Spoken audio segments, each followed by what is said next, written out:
Hello everybody, this is Toys R Us, and for this special figure showcase we're going to be looking at the 1986 Decepticon Jets. We'll also have a quick look at the 1987 Targetmaster versions of them as well. But what we're going to do is we're going to look at all the known variants of these figures that were released at the time. We'll have a quick look at the accessories that come with them. We'll have a look at both modes, that way you can decide how you want to display it. And as I'm lucky enough to have a couple of different types of packaging, we can have a look at the artwork and the battle scenes on the back of that. Right, so where do we start with these?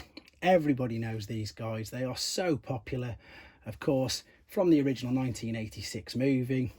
Scourge has just had a reissue under that, and of course Cyclonus has just been reissued under the Kingdom line. So we're going to start with him. Again, very popular figures, constantly being reissued. We're going to start with Cyclonus's alternate mode.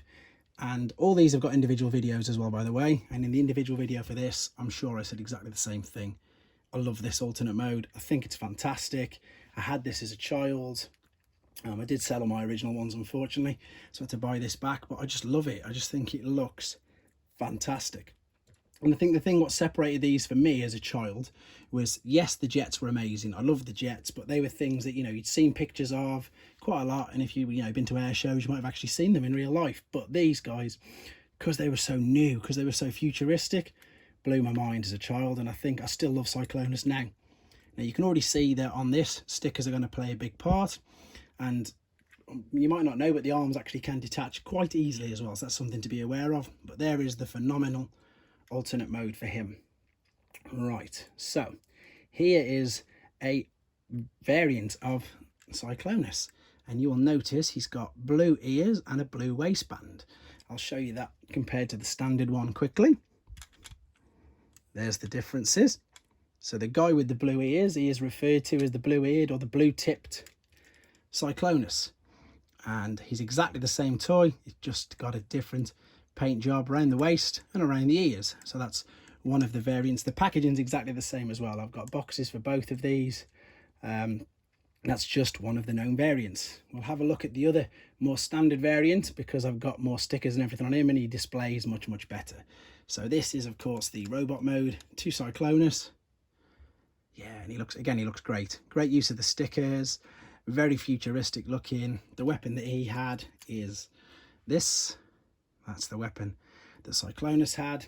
He just looks really good. As I say, the whole of the movie, everybody loves the movie, and these figures were just brilliant because of it. So that is the standard version. So see, these two both came out in 1986. Now the year later is the Targetmaster version, and the mold's pretty much exactly the same, apart from if you look at the size of the holes in his hands, and I'll show you why in a second. In fact, if I pick up the normal one, where are we? Just so you can see the size difference of the holes. The guy on this side's much bigger, and that's because he was holding onto his Targetmaster. And also there's a hole in the roof there now.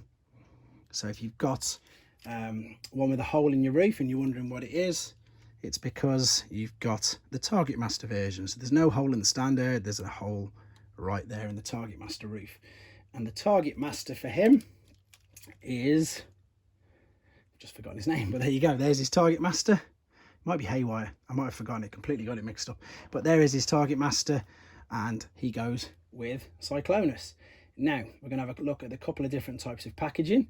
So we'll have a quick look at the standard Hasbro box, and I'm lucky enough that although it's a bit battered, saved, it's sealed. So there is this artwork, and funnily enough, if you look at the artwork, you can see right there he's got the blue waist and the blue tipped ears, and in the pre-production shots as well he's also got the same.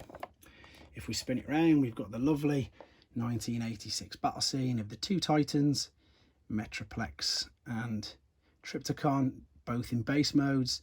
Great piece of artwork. Let's see if I can put that back without knocking anything over.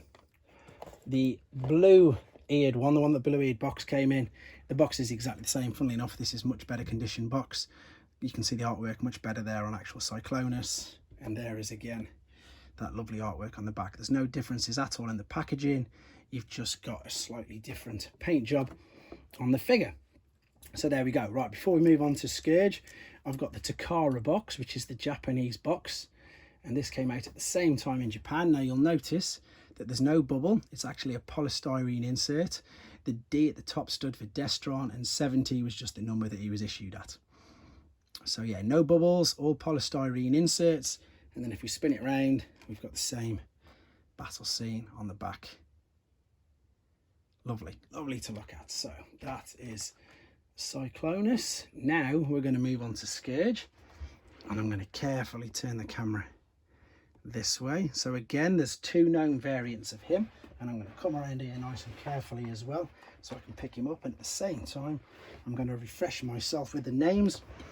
And I know that Scourge is Fracas, but Targetmaster, he was, oh no, it was Nightstick, of course it was. Nightstick is Cyclonus's figure. So let's have a look at Scourge first and foremost. Right, so this was the first issue of Scourge, and this had the solid blue roof, and then every subsequent release afterwards just had a blue sticker. So if you've got a solid blue roof, you've got the first edition. The other difference was the bit at the top split into a couple of different pieces as well. As you can see, mine is missing the front and the back bit, whereas later on it was released all as one piece. So that is the difference between them two. We'll have a look at the Targetmaster in a second, but there's, again, amazing. You can tell it's a hovercraft. I know it's obviously a futuristic space hovercraft. It looks really, really good. And yeah, brilliant. Scourge is a very popular sweep character. A lot of collectors I know have numerous, of course, even the same figures, just to set up amazing displays with him. And he does look good. He does really look good. So here's the robot mode. And I've already pointed out the accessory on the top, but that is Scourge's gun there. And the good thing I think about Scourge is, well, the massive thing you need to be aware of first and foremost is stickers. These stickers tend to always be damaged or broken because they always get caught in the transformation process. But he stands and he looks so good, and the fact that, you know, you pretty much encase all of him inside as you're transforming him makes him, yeah, just different, just really, really good. So we're going to move on to his Targetmaster edition, which I said was a year later. And you can see already that, of course, very the same as Cyclonus. The difference is, look at the holes in his hands, bigger holes to hold a bigger weapon. Although the hole on the top is exactly the same. And as I've just said, of course, his Cybertronian partner, sorry, Nebulum partner, is of course Fracas, and I'll show you him now. And for obvious reasons, I'm not going to transform any of the Nebulum partners. So Fracas and Nightstick, I don't know how I got that mixed up. And again, funnily enough, going back to the boxes, so this is the box to the solid blue roof, just a normal standard Hasbro box. Lovely artwork on Scourge there, and then the transformation process. And again, we've got the same battle scene because it's all released from the same year. We'll go and look at the other one with the stickered blue roof, and this one as well is sealed. Oh no, the instruction book's coming around the front. And again, there you go, see, stickered, not solid. And then if we spin it round, same battle scene. That's pretty good, actually, not much of a flap crease on the back of that. And then finally we'll have a look at the Takara version, which is next to it.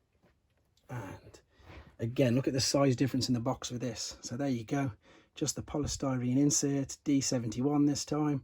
So Destron number 71, one more after Cyclonus. We'll spin him round. Sometimes they change the battle scenes between the Takara ones, you see, that's why I'm turning it around. But there we go.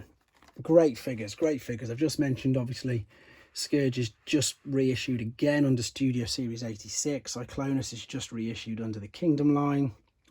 None of which I've been able to get hold of yet, but hopefully I intend to add them and I can do a comparison video as well. But there they are, the original 1986, and of course Targetmaster's 87 sweeps.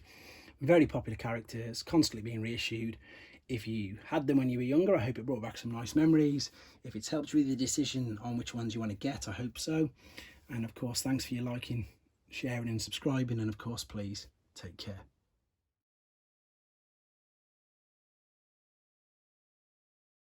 Thanks for watching. Like and comment. And don't forget to subscribe.